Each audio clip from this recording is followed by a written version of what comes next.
बऱ्याच दिवसांच्या तुमच्या रिक्वेस्ट आणि मी आज घेऊन आलेली आहे माझं साड्यांचं कलेक्शन। तसं माझ्याकडे खूप मोजक्या साड्या आहेत, पण म्हटलं चला तुमच्यासोबत ज्या आहेत त्या शेअर करूयात। ही साडी वास्तुशांतीच्या चौथ्या दिवशी मी नेसली होती, जी कमी प्राईसमध्ये खूपच सुंदर आहे। लक्ष्मीपती साडी आहे खास, कारण ती नेसल्यानंतर अजिबातच होत नाही भास, एवढी जास्त हलकी फुलकी आहे, मस्त जुळून आले ना, मलाही आवडलं।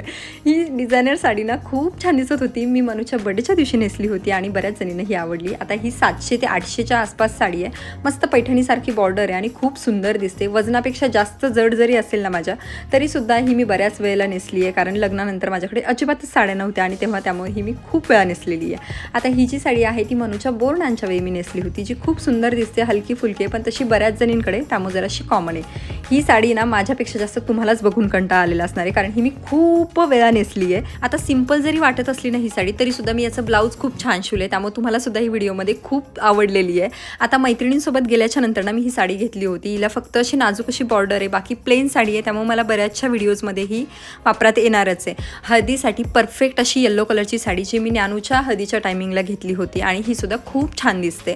आता ही जी हलकी फुलकी साडी आहे ही सुद्धा लग्नानंतर मी खूपदा वापरली आहे, कारण लग्नानंतर 2-3च मोजक्या साड्या होत्या ज्या मी खूप वापरल्यात।